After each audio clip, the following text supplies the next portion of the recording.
بسم اللہ الرحمن الرحیم۔ معزز ناظرین اکرام، السلام علیکم ورحمۃ اللہ وبرکاتہ۔ دعا کو دنیا کے ہر مذہب میں بہت اہمیت دی گئی ہے۔ اسلام میں دعا کو عبادت بھی کہا گیا ہے۔ تاہم دعا کی قبولیت کے لیے اسلام نے کچھ شرائط رکھی ہیں، جن میں توحید پر ایمان اور رزق حلال سر فہرست ہیں۔ ناظرین اکرام، اس کے علاوہ کسی سے دعا کرانا بھی مسنون ہے، لیکن اس کے لیے بھی شرط ہے کہ دعا کرنے والا کم از کم صاحب ایمان اور حامل توحید ضرور ہو۔ دعا میں کوئی شرکیہ جملہ ادا نہ کرتا ہو، مثلا نبیوں، ولیوں یا جنوں، روحوں، مردوں وغیرہ کو مشکل کشا سمجھ کر نہ پکارتا ہو، اور نہ ہی ان کا واسطہ دے کر دعا کرتا ہو، کیونکہ اللہ تعالیٰ کے علاوہ کوئی مشکل کشا نہیں، نہ وہ کسی واسطے کا محتاج ہے۔ وہ تو ہماری شاہ رگ سے بھی قریب ہے۔ ایسے شرکیہ طریقوں سے دعا کرنا نہ صحابہ کرام رضی اللہ تعالی عنہم سے ثابت ہے اور نہ قرآن و حدیث سے ثابت ہے۔ دعا کرنے والا عقیدہ توحید پر کار بند ہونے کے علاوہ جتنا زیادہ باعمل ہوگا، دعا کی مقبولیت کے اتنے زیادہ امکان ہوتے ہیں۔ تاہم دعا کی یہ تمام شرائط پوری ہونے کے بعد بھی اللہ کے لیے لازم نہیں ہوتا کہ وہ ہر دعا کو قبول کرے، کیونکہ اللہ تعالیٰ سے بہتر کوئی نہیں جانتا کہ کون سی چیز ہمارے حق میں بہتر ہے اور کون سی چیز بہتر نہیں ہے۔ ہو سکتا ہے کہ ایک چیز جسے ہم اپنے حق میں بہت بہتر سمجھ کر مانگ رہے ہوں، اللہ کی نظر میں وہ ہمارے لیے کچھ بہتر نہ ہو اور اس میں کوئی فتنہ پوشیدہ ہو۔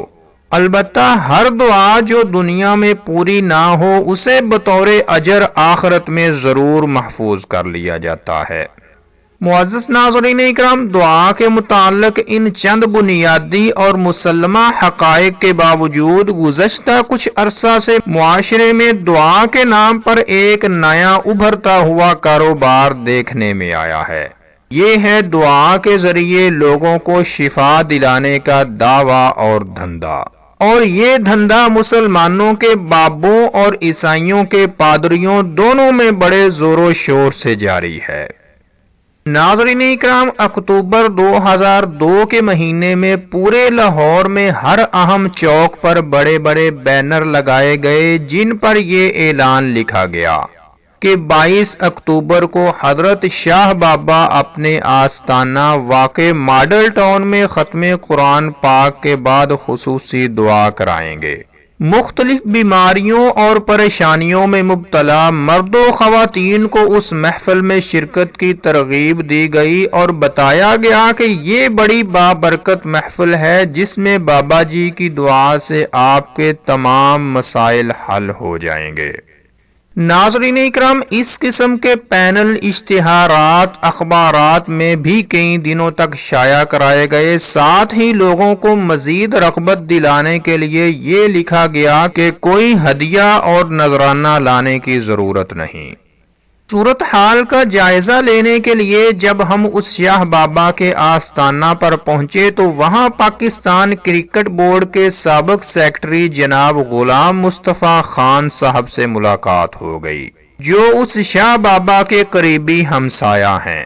ان کی زبانی معلوم ہوا کہ شاہ بابا نرا فراڈ ہیں۔ کمزور عقیدہ لوگ بڑی دور دور سے اس کے پاس آتے ہیں، لیکن یہ خود کبھی نماز پڑھنے کے لیے بھی مسجد میں نہیں آیا، حتیٰ کہ یہ پیشاب بھی کھڑے ہو کر کرتا ہے۔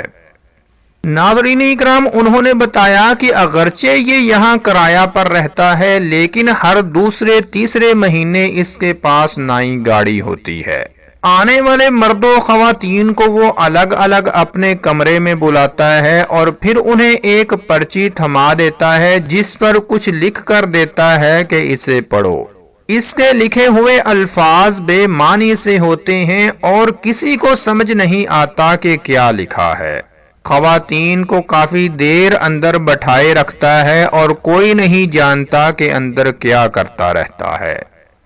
غلام مصطفیٰ خان صاحب نے بتایا کہ اس کے پاس پولیس کی گاڑیاں بھی اکثر آتی رہتی ہیں، پولیس اہلکار اور آفیسرز اس کے ساتھ بڑی لمبی نشستیں کرتے ہیں، اور یوں معلوم ہوتا ہے کہ ملی بھگت سے لوگوں کو بے وقوف بنانے اور لوٹنے کا کام کیا جا رہا ہے۔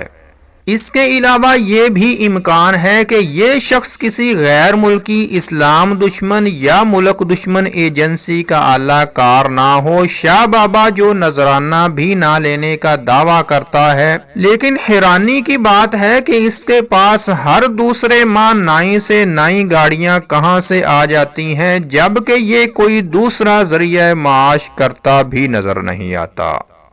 ناظرین اکرام، غلام مصطفیٰ خان صاحب جو ٹانگ میں فریکچر کی وجہ سے بیساکھیوں پر چلتے ہیں، انہوں نے بتایا کہ جب کبھی شاہ بابا میرے سامنے سے اپنے چیلوں کے ساتھ گزرتا ہے تو وہ اس توقع سے میری طرف دیکھتا ہے کہ میں بھی اس سے عقیدت سے مل کر اس سے دعا کرواؤں گا، کیونکہ ایسی حالت میں مریضوں سے ان لٹیرے بابوں کو پوری امید ہوتی ہے کہ یہ تو کم از کم پھنس ہی جائیں گے، لیکن میں اس منحوس کی شکل دیکھ کر ہی منہ پھیر لیتا ہوں، بلکہ اس کے چکر میں آنے والے سادہ لوح لوگوں کو بھی سمجھاتا ہوں کہ ان بابوں اور پیروں فقیروں سے تمہیں کچھ نہیں ملے گا، جو کچھ بھی مانگنا ہے صرف اللہ سے مانگو۔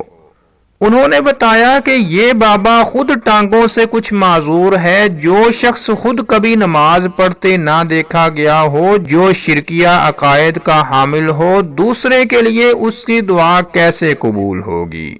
یہ دعا کی آڑ میں محض ایک ڈرامہ ہے، اور حکومت کو اس بابے کی خفیہ سرگرمیوں کی فوری تحقیق کر کے اسے بے نقاب کرنا چاہیے، تاکہ کل کلاں یہ کوئی بڑے فتنے کا موجب نہ بن جائے۔ معزز ناظرین اکرام، یہ تو ہے ایک بابے کی حقیقت۔ اسی طرح کے ایک اور بابے کا جنگ اخبار میں اکثر یہ اشتہار آتا ہے، کیا آپ پریشان ہیں؟ فوراً پریشانی ختم، کیونکہ دعا رحمتوں کے دروازے کھول دیتی ہے۔ کوئی جھوٹے دعوے کرتا ہے، کوئی انعام کا چیلنج کرتا ہے، ہم دعا کرتے ہیں، خدا کام کرتا ہے۔ دعا نبی صلی اللہ علیہ وسلم کی سنت ہے، قرآنی عمل فار لائف ٹائم کامیابی کی ضمانت۔ کوالیفائیڈ روحانی مدبر عامل ایس ایس صابری۔ اب دعا کے ذریعے ہر پریشانی ختم کرنے والے اس کوالیفائیڈ روحانی مدبر کی حقیقت کیا ہے؟ یہ جاننے کے لیے ہم اس مدبر صاحب کے آستانے پر پہنچے، جو گلبرگ میں ایک بڑے کمرشل پلازے میں ایک کرائے کی دکان میں واقع ہے۔ موصوف شیشے کے کیبن میں اپنے صوفے پر لیٹے ہوئے تھے، جیسے گاہکوں کا انتظار کرتے کرتے تھک گئے ہوں اور اب بڑی بیزاری کی حالت میں ہیں۔ دکان کا دروازہ اد کھلا تھا۔ عامل صاحب مجھے اپنی طرف آتے دیکھ کر فوراً اٹھ بیٹھے، اور ان کے چہرے پر کچھ یوں رونق آ گئی جیسے زبان حال سے کہہ رہے ہوں، وہ آ گیا شکار جس کا انتظار تھا، یا چلے بھی آؤ کہ گلشن کا کاروبار چلے۔ ناظرین اکرام، یہ کوالیفائیڈ روحانی مدبر صاحب مجھے اپنے کیبن کے پچھلے حصے میں لے گئے۔ اب ان سے گفتگو شروع ہوئی تو حسب توقع معلوم ہوا کہ دعا تو محض ایک اشتہار ہی ہے، اور اس اشتہار کی آڑ میں اصل کام وہی ہو رہا ہے جس کے متعلق نبی کریم صلی اللہ علیہ وسلم نے فرمایا تھا۔